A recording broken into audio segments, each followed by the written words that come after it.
Saludos cordiales a los que estáis viendo este vídeo.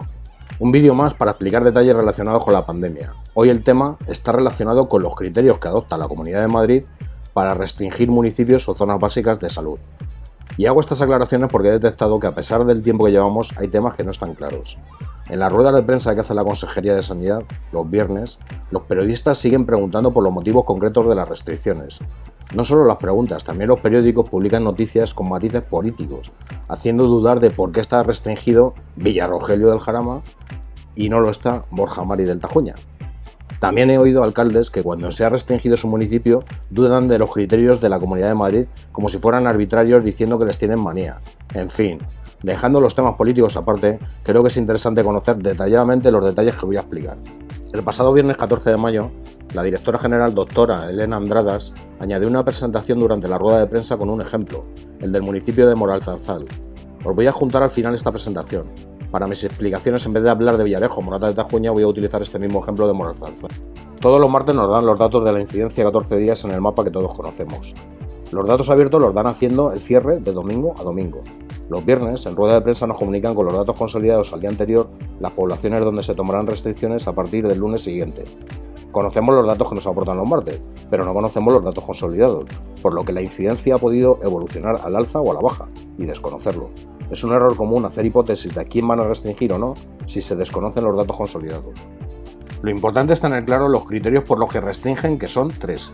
Primero, que el umbral máximo de la incidencia 14 días supere un valor que comunican los viernes. Actualmente es incidencia de 400.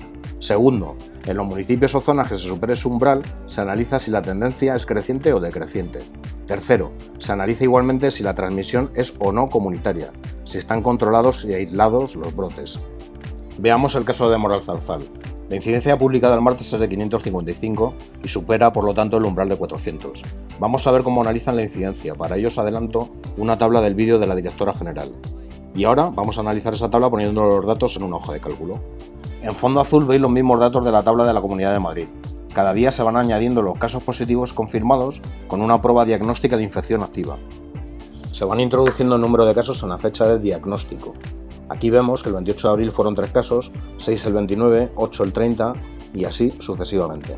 Con estos datos diarios se hace la suma de los últimos 7 días y los últimos 14. Es lo que denominan C7 y C14 en la tabla. Aquí podéis ver las fórmulas. Los datos que aparecen con tinta blanca corresponden con los publicados. Los he comprobado que están bien, porque se deducen del resto de datos, pero no puedo aplicar la misma fórmula porque no publicaron datos de días previos al 28 de abril. Insisto en que son datos confirmados por prueba diagnóstica de infección activa, que denominan en los informes PDIA, y pueden corresponder a casos positivos por test de antígenos o por test de PCR según los protocolos. Con los datos del número de contagios a 7 y 14 días se calculan las tasas correspondientes. Solo publican la de 14 días, pero tienen en cuenta la de 7 para las tendencias. La tasa es sencilla de calcular, como veis corresponde al número de contagios en 7 o 14 días multiplicado por 100.000 y dividido entre el número de habitantes del municipio a 1 de enero de 2020, que era de 13.344. El dato resultante lo podéis ver en la tabla. Si queremos ver los resultados en un gráfico, se representan estos valores y podemos ver la tendencia. Con que veamos picos de sierra en la tasa 14 días, es evidente que a 7 días la tendencia es descendente. Pero sigamos viendo otros parámetros que tienen en cuenta en su análisis. Se pueden calcular diferentes razones de tasas, es decir, cocientes entre tasas que nos marcarán las pendientes de subida o bajada. Como podéis ver en esta columna, la razón de tasas de la tabla corresponde al cociente entre la tasa de incidencia a 7 días actual con la tasa de incidencia a 7 días que había la semana previa.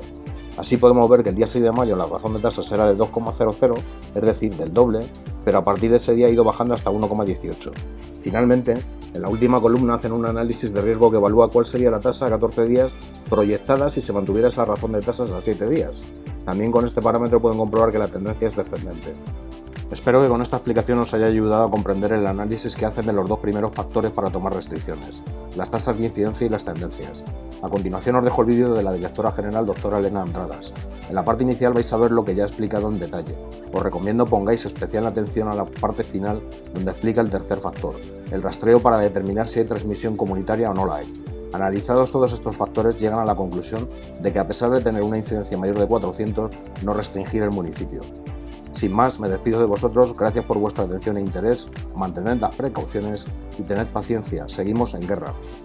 Diapositivas, en un caso concreto que podría llamar la atención cuando se ve en la información transparente que facilitamos semana a semana, todos los martes, respecto a incidencias, los indicadores epidemiológicos básicos, incidencia fundamentalmente acumulada a 14 días por zona básica de salud y por municipios. Está todo en abierto. Y hemos cogido un ejemplo de una zona básica, como podría ser Moralzarzal, que si ustedes revisan la incidencia en datos abiertos, pues aparecería con una incidencia a 14 días de 554 casos por 100.000 habitantes. La realidad es que la curva, como ven, vamos haciendo diariamente un seguimiento del número de casos y de todos los indicadores epidemiológicos, y en esta gráfica pueden ver en naranja la incidencia acumulada a 7 días en esta zona básica de salud, que coincide con el municipio, y en azul la incidencia acumulada a 14 días en el mismo municipio. Y si ven al final de la gráfica, ya en torno al 12 de mayo, esa clara tendencia descendente en la incidencia acumulada a 7 días. También se observa en la de 14, pero normalmente es la incidencia acumulada a 7 días muchísimo más sensible para determinarnos la incidencia. Y vamos...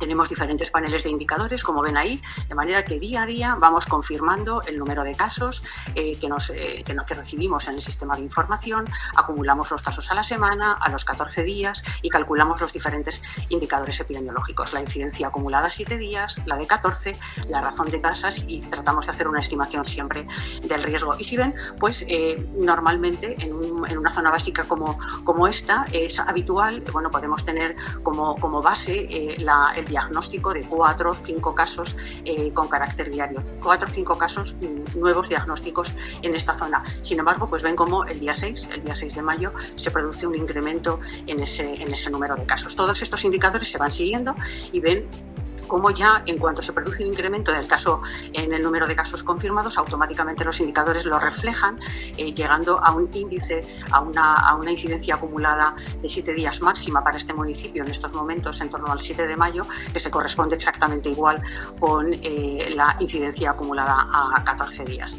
Y esto se puede representar gráficamente. He puesto simplemente un diagrama con 2 ejes, porque si no la complejidad es grande, de manera que pueden ver en esta diapositiva, en el eje vertical, representadas las edades de menor, de 0 a 9 años, a mayor, a 90 años. Y en el eje horizontal, los días, los 14 días que suponen que nosotros utilizamos para calcular la incidencia acumulada a 14 días. De manera que representaríamos con esos puntos rojos los casos que se van confirmando día a día. Esto, que parece tan sencillo, lo que tiene por detrás es un equipo de profesionales, un buen número de profesionales implicados en el diagnóstico de estos casos a nivel de atención primaria, en la identificación de los convivientes, que también lo hace atención primaria, y en la investigación epidemiológica, que la hacen los epidemiólogos de la Dirección General de Salud Pública. Y a partir de esa investigación epidemiológica, confirmando el número de convivientes que ya han sido detectados y estudiados por atención primaria, por los profesionales de atención primaria, se continúa haciendo la investigación de los contactos estrechos, sociales y laborales. Y así, mediante estas rayitas sencillas, se representa lo que nosotros habitualmente denominamos como cadena epidemiológica. De manera que pueden observar cómo al principio en el primer día que tomamos como referencia de estos 14 días, el 29 de abril, hay una serie de casos, algunos de ellos que ya tienen conexión se pueden trazar con vínculos con otros casos que han sido diagnosticados anteriormente. Y observan cómo el día 30 de abril, a partir de la investigación epidemiológica, se detecta esta agregación de casos que comienza con una persona de mediana edad, en torno a los 30-40 años, con relaciones familiares, al final con mayores implicados, y también con niños, con 3 niños en torno a los 3-9 años. Si seguimos avanzando, pues vemos exactamente igual. El día 2 de mayo hay una persona joven, en torno a los 15-19 años, que tiene una relación relación con otro joven que es diagnosticado un poquito más tarde, a los 4 días, pero también dentro de su propio domicilio, con un componente del domicilio de 50-59 años y con otra persona de mediana edad de 40-49 años.